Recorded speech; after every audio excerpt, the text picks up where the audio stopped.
Hey there, Morbid Maniacs! It's time for another spooky video.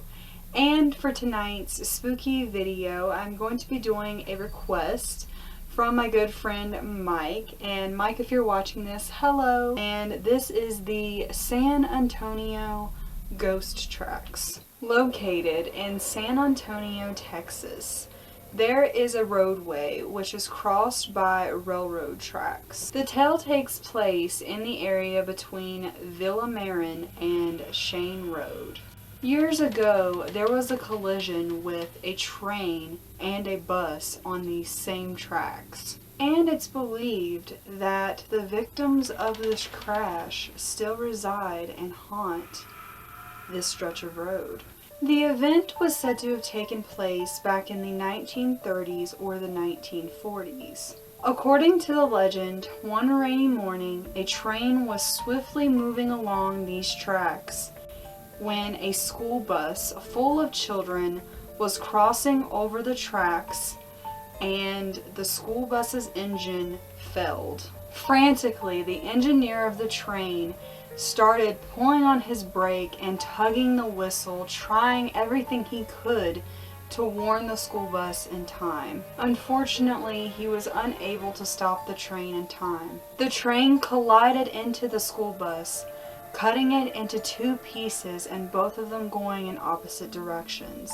It killed at least 10 students that day, including the bus driver. Another version of the story is very similar to that, in which a school bus full of children coming from a field trip was crossing the tracks when all of a sudden the bus's engine stalled. At which point there was a train barreling down the tracks towards them.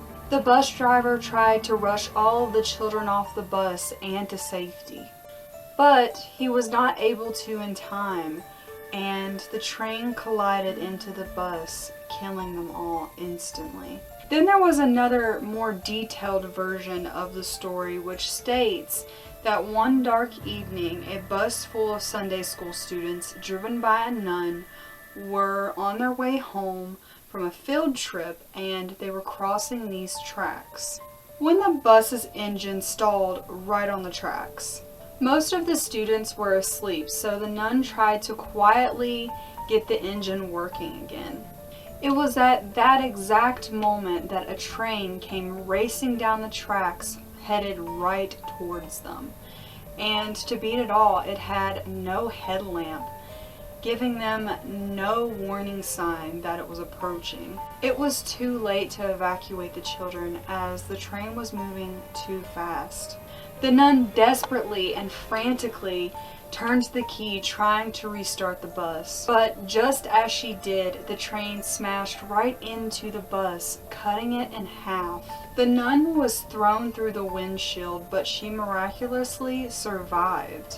The young children, however, were not so lucky as they were all killed upon impact. A few weeks later, the nun, guilt-ridden and heartbroken, returned to the scene of the crash. She felt as though she could not go on any longer and decided to end her life. She parked her car right on the tracks and waited for the next train to come.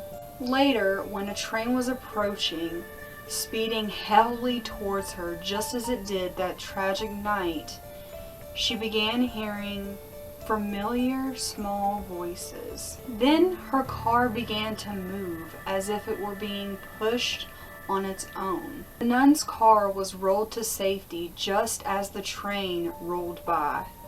In disbelief of what had just happened, The nun got out of her car, looking around to see the Good Samaritan which saved her life. She saw no one, but that was when she looked at the back of her car, and she saw little handprints on her trunk. It was then that the nun had realized that it was the spirits of the children which saved her life. She was then blessed with a new profound purpose in life and went on to open a school for orphans, and she taught there until she passed away. A lot of people have speculated whether or not this legend is true or false, as there have been no actual reports stating that a crash actually happened here. Some believe that the story was either confused or inspired by an accident which had actually took place on December 1st, 1938 in Salt Lake City, Utah. The city was having a horrible blizzard that night. The bus was carrying more than 20 students ranging from the ages of 12 to 18. The bus driver attempted to get the students safe when the engine stalled out on the railroad tracks just as a 50-car freight train came hurling their way. 23 children were killed that day, including the bus driver. 15 children survived but required extensive medical treatment. And there were other incidents which were similar to that of the San Antonio ghost tracks, which took place very close by and involved a fatal vehicle and train collision.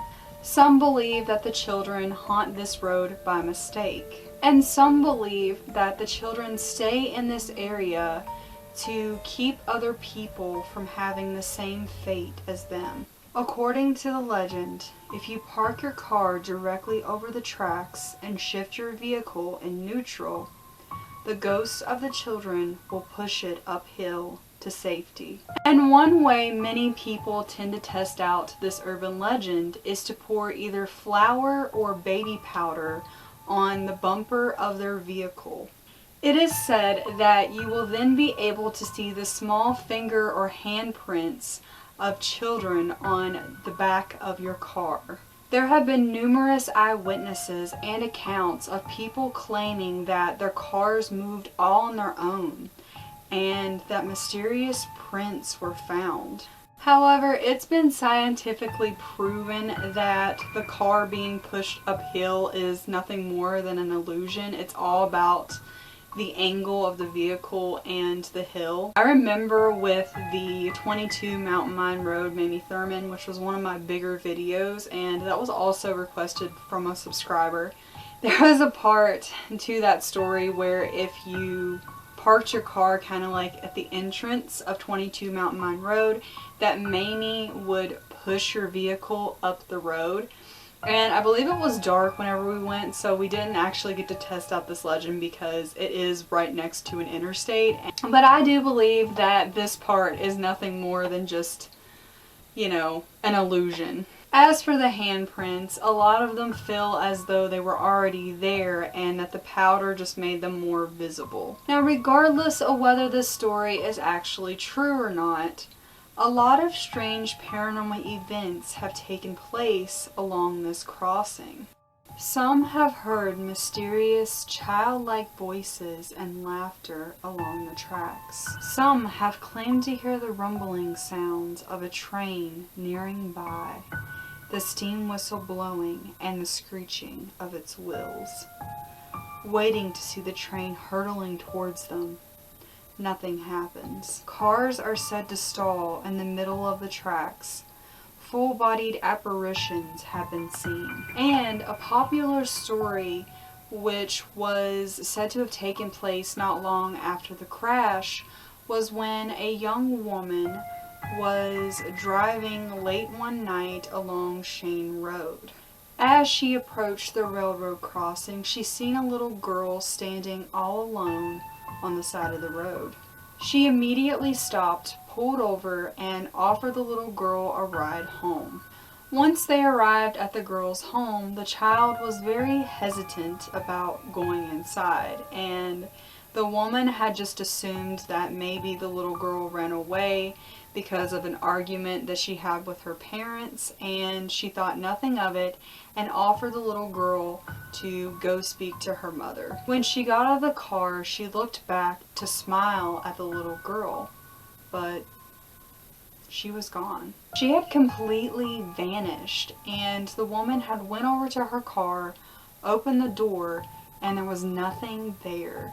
The only evidence which showed that the little girl had even been in the car was that the seat belt was still fastened. Some say that this incident took place along Cindy Sue Way, stating that Cindy Sue herself was one of those ghost children on that bus that day. And a lot of streets in the neighborhood have childlike names, leading some to believe that the streets were named in remembrance of the children who lost their lives. Another eerie account which took place recently was when a girl and some of her friends visited the track to test out the legend.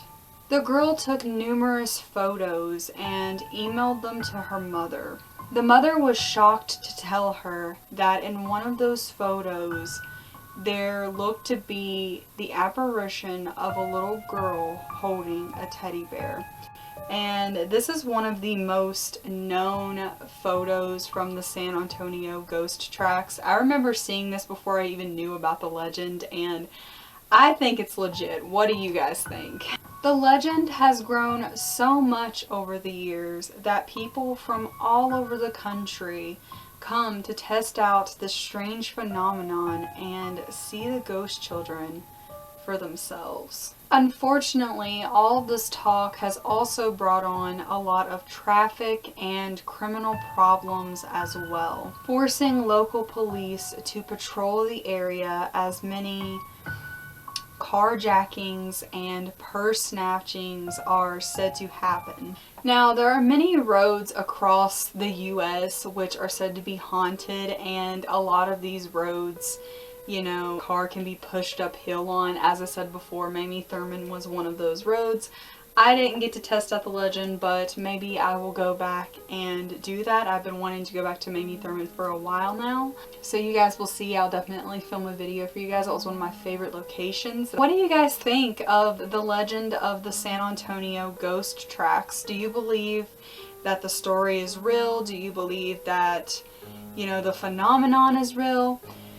My personal opinion is that I believe that the spirits do haunt the area. Now, whether they are the children from, you know, the bus crash, or, you know, the children from the Salt Lake City bus crash and they're just somehow got connected that way, or if they're just completely different spirits, I do believe that there are or is something haunting that area. Now, I don't necessarily believe that the car pushing uphill thing is real. I believe that, like I said, that that's all just an illusion, but I would definitely love to go there someday and test it out for myself and investigate. But yeah, let me know what you guys think. Mike, thank you so much for requesting this video. If you guys have any other requests that you'd like for me to make a video on, feel free to leave a comment below and I will be sure to do that for you guys. And yeah, I love you so much. If you guys enjoyed this video, please give me a big old thumbs up.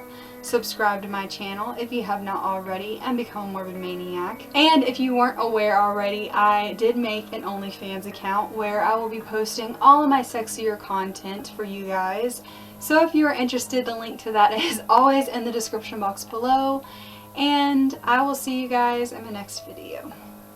The mother was shocked to tell her that in one of those photos there looked to be what appeared to be, okay. Let's get to it. Okay, I feel like this is down too low.